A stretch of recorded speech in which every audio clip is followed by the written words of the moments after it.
Honorable Minister Sri Sarvanand Sonowal ji, Dr. Mahendra Bhai Munjapara and our Secretary Vaidya Rajesh Kotecha ji and all the senior officials for their ever-time support.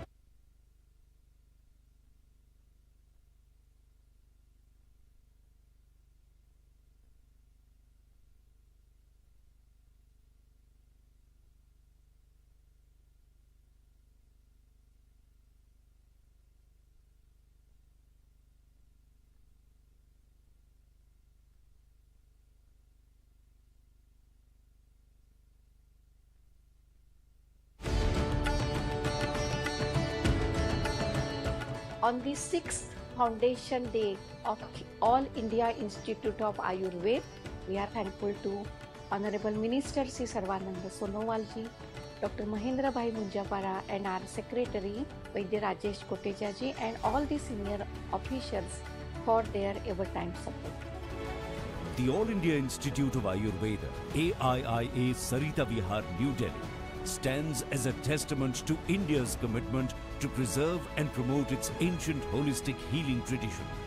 Dedicated to the nation by Honorable PM Shri Narendra Modi ji in 2017, the institute has emerged as a pioneering center dedicated to education, research and tertiary healthcare in the field of Ayurveda. Within the short span, AIIA has grown rapidly and achieved numerous milestones, solidifying its place as an exceptional institution in the field of traditional Indian medicine. Thus, care with compassion has been AIIA's motto since the beginning. Very good morning, ladies and gentlemen. I would request all the guests who are at the back of the hall to kindly take your seats, please. I would request all the guests to please be seated. We are almost set to begin the summit. I also request all our guests to please keep your mobile phones on silent mode. Thank you. In the Ayush public sector. Furthermore, it holds the ISO 9001-2015 certification for quality management, showcasing its commitment to delivering high-quality care to its patients. The hospital operates various specialty clinics addressing a wide array of conditions, including diabetes, respiratory disorders, musculoskeletal issues, obesity, psoriasis, neurology, nephrology, infertility, PCOD, menopause, anorectal conditions, old age-related pathologies, and many more. AIIA boasts comprehensive inpatient facilities offering treatments such as Panchakarma, leech therapy, Ksharasutra, Kriyakalpa, and various surgical interventions. Healthcare impact. Very good morning, ladies and gentlemen, and welcome you all to Mint Healthcare Summit 2023. I'm your host today. My name is Ushma Tyagi, and it's a pleasure to be hosting this wonderful summit on this beautiful day. Ladies and gentlemen, as we all know, healthcare in India has two faces, one of plush and high-tech private hospitals and healthcare centers in metros and large towns, and the other of government-run healthcare centers all over the country. With a population of 1.4 billion, a sizable proportion cannot afford healthcare or insurance. In India, providing timely healthcare is a challenge. The state of public infrastructure in rural and urban areas is deteriorating, exacerbating the doctor shortage. Inadequate funding, disparities in quality, low insurance coverage, and a lack of preventing care awareness all contribute to the system's shortcomings. Today, at the 7th edition of the Mint Healthcare Summit, policymakers, healthcare leaders, industry captains, startups, medical experts, and various stakeholders in the health ecosystem from across the country will convene on a single platform to discuss sector challenges, opportunities, the boom in the healthcare startup space, and technological advancements. Before starting, I'll take a moment to thank all our partners without whose support this summit would not have been possible. I would like to thank our associate partners, All India Institute of Ayurveda, Yashoda Super Speciality Hospital, Kaushambi, RG Stone Urology and Laparoscopy Hospital, Merrill Life Sciences, and Center for Sight. I would also request all our guests to keep tweeting about the event, about the sessions, about the summit using the hashtag Mint Healthcare Summit, and please do tag us on Twitter at LiveMint. Now to begin a beautiful start to Mint Healthcare Summit 2023, I would like to invite to dais Ravi Krishnan, Editor-in-Chief, Mint, to kindly come up and address the audience. Let's give him a louder round of applause. Thank you.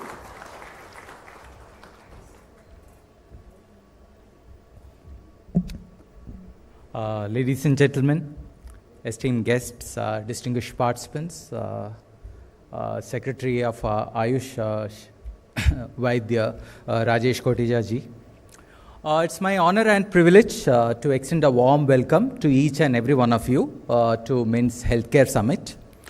This is the 7th edition of the Healthcare Summit, and while much has changed since we started this journey, a lot of things still remain the same in India. We have one of the youngest populations in the world and count on our demographic dividend to become a developed nation by 2047. But we might just fritter away that advantage if we don't pay attention to the health of our citizens. To set the context for today's discussions, I would like to highlight 3 challenges which I think we face as a country. One is we confront the reality of a rising toll from non-communicable diseases. We have the unenviable label of being the diabetes capital of the world. Over 100 million Indians suffer from diabetes, for example. This is just one example. The rising burden from cancer, cardiovascular diseases, and respiratory diseases. I mean, think about the air we breathe in Delhi today.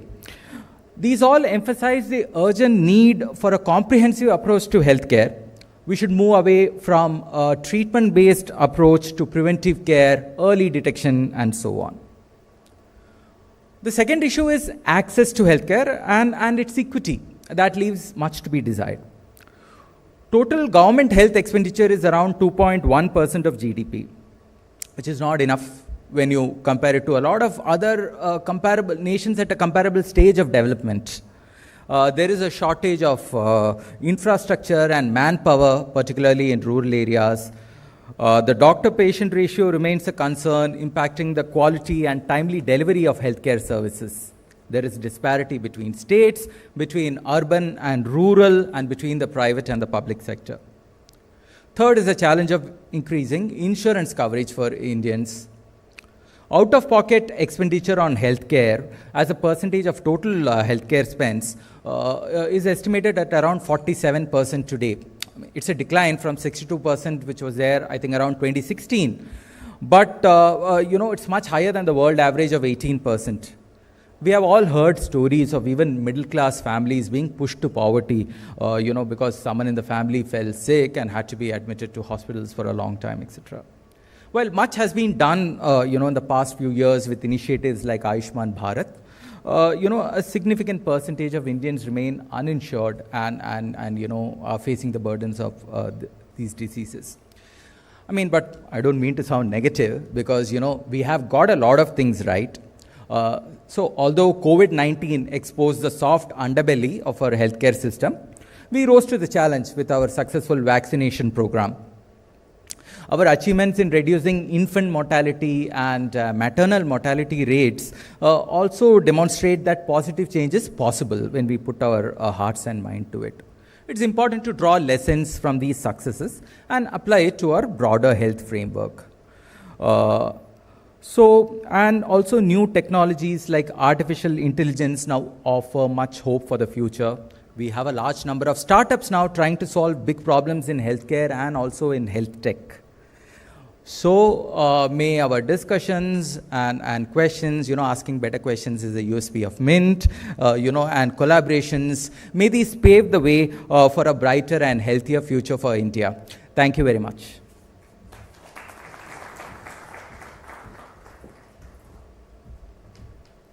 Thank you very much, sir, for your welcome address and for setting the context of the day.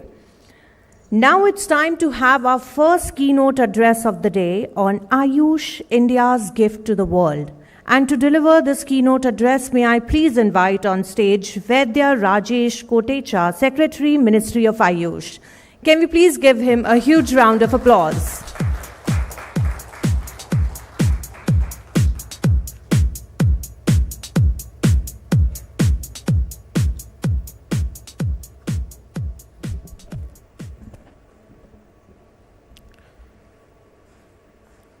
The team Mint, and thanks for setting the contest, and all other participants came from diverse areas like industry and the civil society and experts and all policy makers. So thank you for coming and thank you for inviting me. Actually, I want to mention a small correction into the statements that doctor-patient ratio is no more less than 1,000, is now 1.8 per 1,000. So we are almost much ahead of doctor-patient ratio standards of WHO, because 3 years back, Government of India has decided to include Ayush workforce into doctor-patient ratio.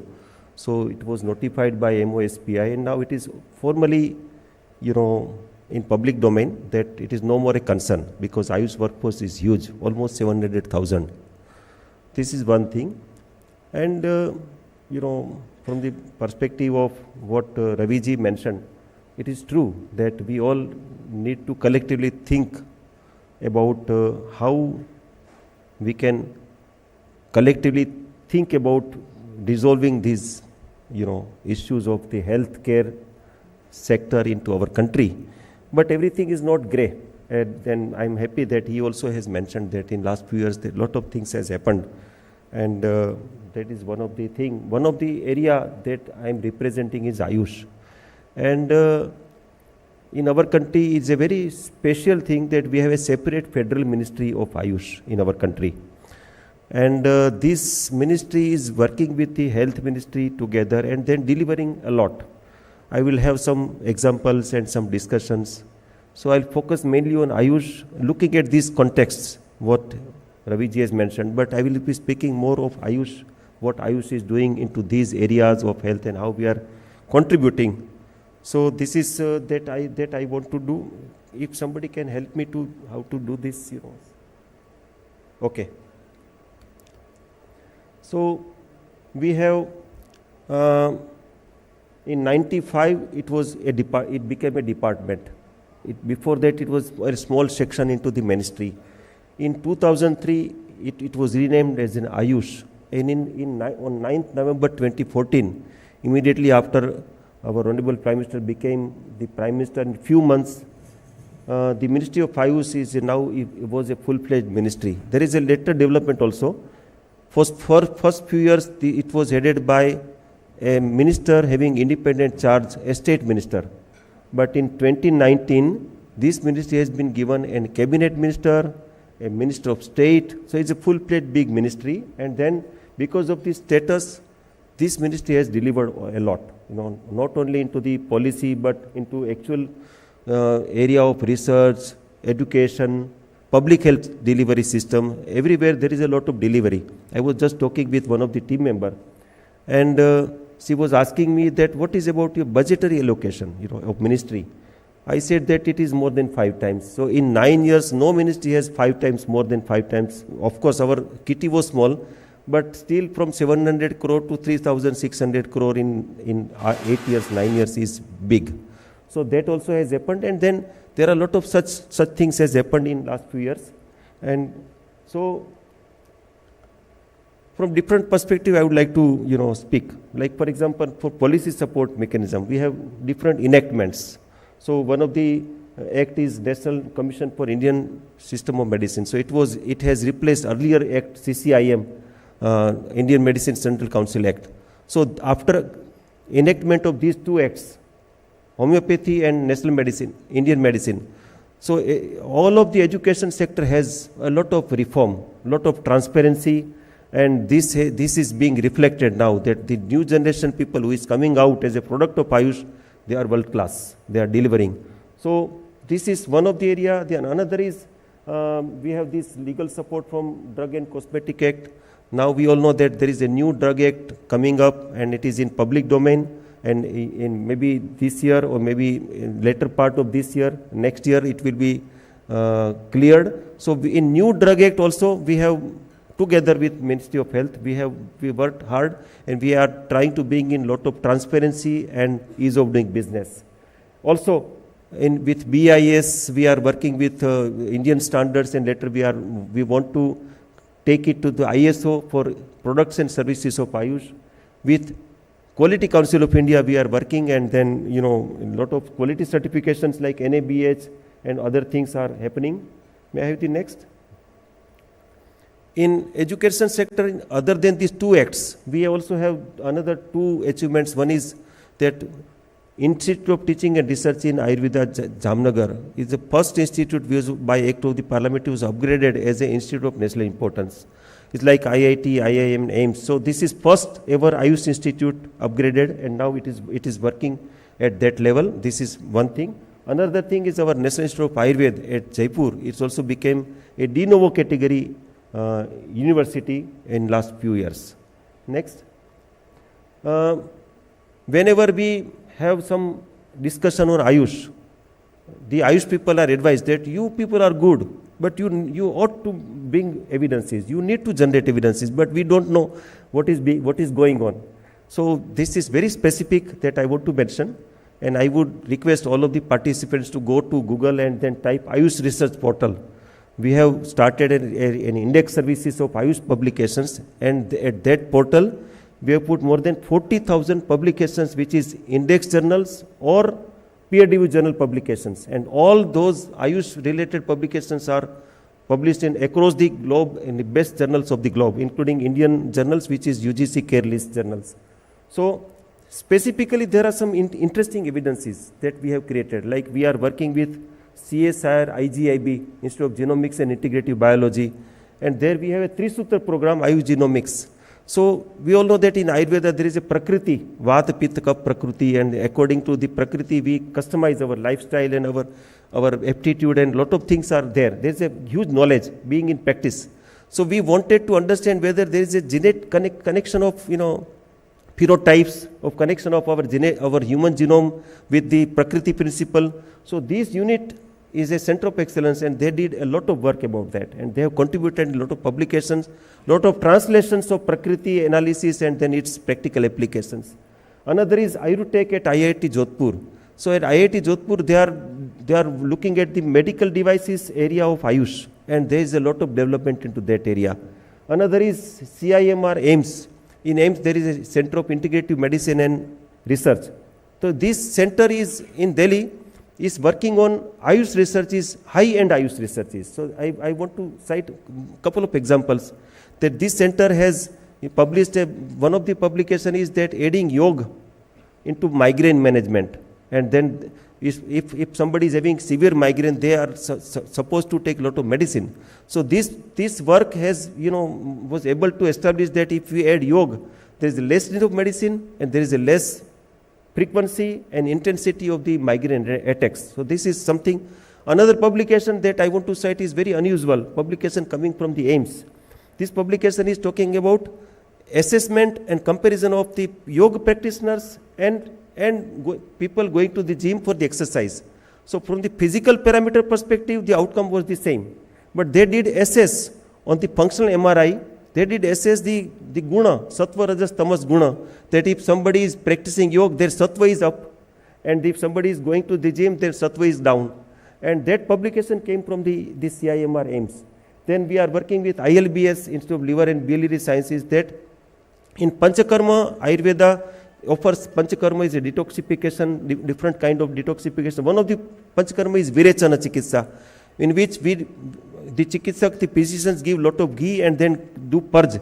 So mechanism, how it works, the doctors would know that if we do Virechana, this would happen, this kind of outcome would happen.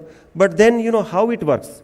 So in this ILBS list recently we found out that by doing Virechana, actually the gut is completely clean and new colony of microbiome is being regenerated, and that is providing lot of solutions of lot of different types of inflammations. So that kind of research is going on. In NIMHANS, there is a Department of Integrative Medicine.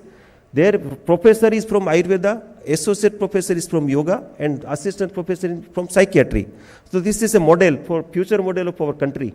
So based on this model, now all AIIMS have decided to have a department, integrative medicine department with faculties, education faculty of professor and the entire academic department is going to be there in all AIIMS. Then we have also supporting scheme through extramural research, public health initiative research, collaborative research. We are doing a lot of collaboration. One of the example is that we are doing with National Health Services, NHS, UK, and one of the university in UK, London School of Traditional Medicine and Hygiene. And we are working on ashwagandha, long COVID effect of ashwagandha in UK on sample size of 2,500 people is a double-blind placebo-controlled study which is going on. So those kind of things we are doing, and there are a lot of such things. Last thing is about Ayush ICMR Advanced Center of Integrative Medicine Research in all AIIMS. We have decided with ICMR that together we will do this, and it is already happening. Next. About the public health, we have National Ayush Mission. We have also co-located facility across the country. So I am just citing some numbers.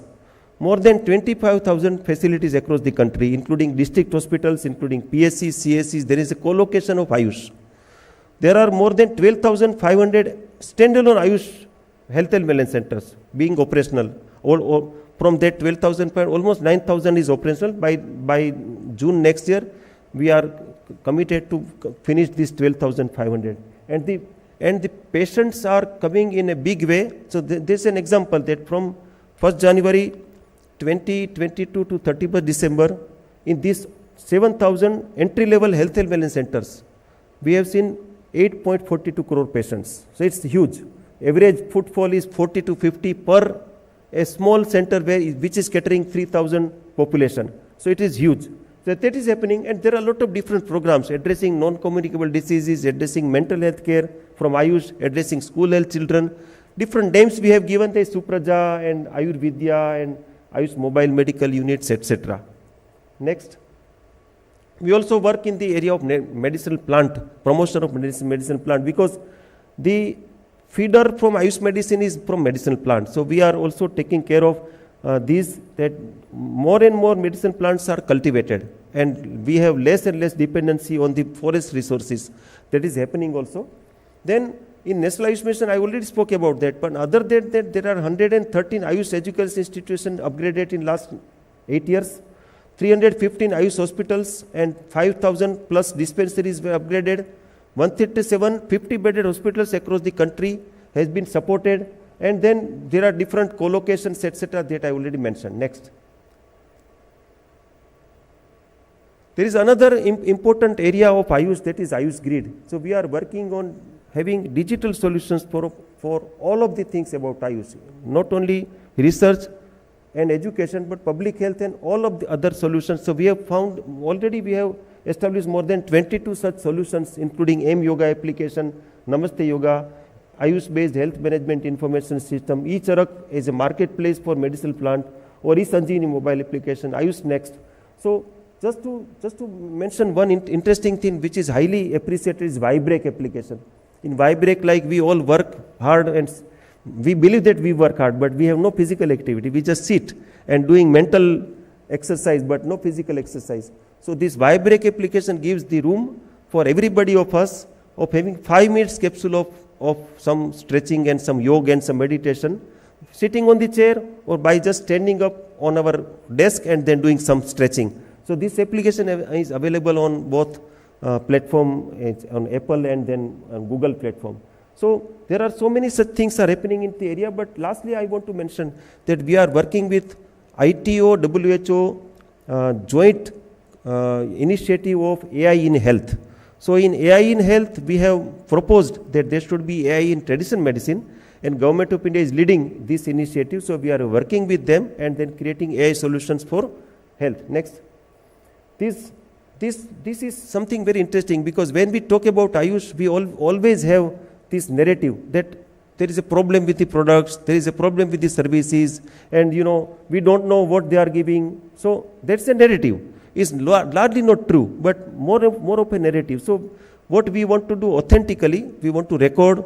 If there is any adverse drug reaction, it should be recorded. So we have created this mechanism of Ayush pharmacovigilance program, where across the country we have pharmacovigilance centers, and they formally record the adverse drug reaction, if any, from Ayush drugs intervention. And it is largely successfully working. More than 10,000 ADRs were reported in last few years, and none of them were fatal. So all of them were very mild and self-limiting. And then also we are working with this Pharmacopoeia Commission. We have Pharmacopoeia Commission of Indian Medicine, which works on publishing monographs. So these pharmacopoeial monographs, all industry is supposed to follow this pharmacopoeial monograph, and we are working with the states. So states ensure that this is complied by the industry. Next. Then already I mentioned about BIS and ISO, that we are also working with them, but there is one perspective that I should mention is there is a huge business about that, for the country, because we were so innocent that we were sending our products across the globe, but then when the regulators, usually some of the hostile regulators, they would ask us, "Aap standard bataiye, what is the standard of these products?" So we were so innocent that we will send the pharmacopoeial monograph. So when we send pharmacopoeial monograph, they said, "This is medicine. It should come under chapter 30. It is not it is prohibited. So you are sending us medicine." Actually, lot of our products are being sent as a supplement because they are so simple. But then this was prohibition. So we are working with BIS, and BIS has already published 50 such Indian standards, which we are willing to convert into ISO standard, because we already have applied to ISO for a sectional committee of Ayush. So once it happens, then in more than 150 countries, such our products and services are allowed based on these ISO standards. So this is very interesting strategy for the industry to understand. Next. There are lot of MOUs and country-to-country partnership that I just want to mention in numbers. But then, this is not just MOU, but we are working hard with the other countries in bilateral talks and in different negotiation platforms, etc. Like, for example, with European Union, we have a joint working group for Ayurveda products to be introduced into or to be approved into European Union. So there is a joint working group there. We have also requests from different countries, like we got a request from Colombia that we have approved Ayurveda, but we don't know what to do next. So we are helping them to do regulatory framework for Ayurveda products and services. Like in Switzerland, they have approved Ayurveda, but then they have a self-regulatory mechanism. So we are helping them to come up with a model where self-regulation is very robust, and then practitioners from India are allowed to practice there. So a lot of such things are happening. And the last couple of things I will talk about the WHO collaboration with Ministry of Ayush Government of India. We all know that there was recent development about establishment of WHO Global Center for Traditional Medicine in India. It is very significant because this is first UN outpost or UN office established in any developing country. Because before that, there was no UN office established in any developing country. It was all established in developed countries. So this is first. And then because of this coming in India, we are able to provide leadership to the globe about the traditional medicine. And then lot of things we are working with WHO, like benchmark documents of practice and training of Ayurveda, Unani, Yoga, Panchakarma, or working with them with ICD-11 inclusion of morbidity codes of Ayurveda, Siddha and Unani. This is important from the science perspective, because once this happens, then across the globe, these practices are understood by modern medicine practitioners also, because it talks about a convergence of understanding of morbidity codes of Ayurveda and modern medicine, and then it can be captured. It is also beneficial for insurance sector to understand and standardize the insurance packages. Lot of such things are in pipeline. It is finalized, and now in January we are together, WHO and Government of India is going to release this ICD-11 inclusion of ICD-11 traditional medicine. It will be released. Another thing is about COVID-19. So we did a lot of studies with the WHO also, and independently Ministry of Ayush and other universities. I will not speak a lot because we all know, we have multiple times heard about contribution of Ayush in COVID-19. Lot of such publications are there. There is 88.9% of Indian population reported that they have used Ayush by an independent study, and it is also published. Next. I already mentioned about Global Center for Traditional Medicine, but there is an interesting thing that based on this platform of WHO Global Center and Government of India together, they have jointly hosted a first ever WHO Global Summit for Traditional Medicine in Gujarat, in Gandhinagar, as a co-branded event of G20. And in that, there are more than 75 country participation was there. And together, they deliberated on a lot of things, what should be done across the globe for traditional medicine. And they came out with a declaration, which is known as Gujarat Declaration. You can find it on WHO website also. The Gujarat Declaration talks about what is next for the traditional medicine for next 10 years. So we are also contributing, as India is also leading for creating the WHO traditional medicine strategy for 2025 to 2030. 34, 10-year strategy. So, lot of such things are happening. Next. These are some interesting figures. One of the interesting figures that I want to mention is that the sector size of Ayush industry, manufacturing, grew by 8 times in 9 years. You know, this study was done by RIS, and based on 2014, it was only $3 billion, but then in 2020, it became 18 billion. And now, as per the projection, it is $24 billion. So, huge potential. It is believed that it is a very nascent sector, but it is not nascent anymore. We are also having a service sector study. The first initial outcome is there with us, and it says that the service sector size is also almost similar. Almost 165,000 crore rupee is the service sector size. So together, this becomes 3,40,000 crore rupee of size of the sector, Ayush industry, manufacturing and services together. And it is spread in 100 plus countries. More than 24 countries have already approved formally the Ayush sciences, either Ayurveda or Yoga is everywhere, but Siddha or Unani, etc. Next. Thank you so much. So I think I have complied with my time. Thank you.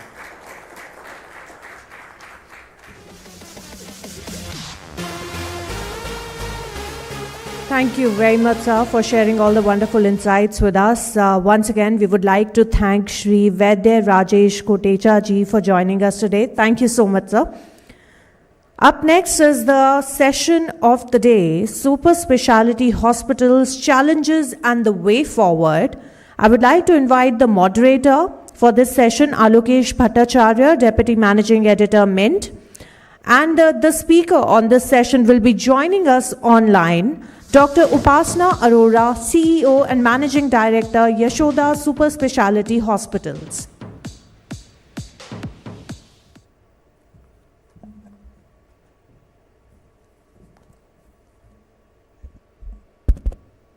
Upasana ji, welcome.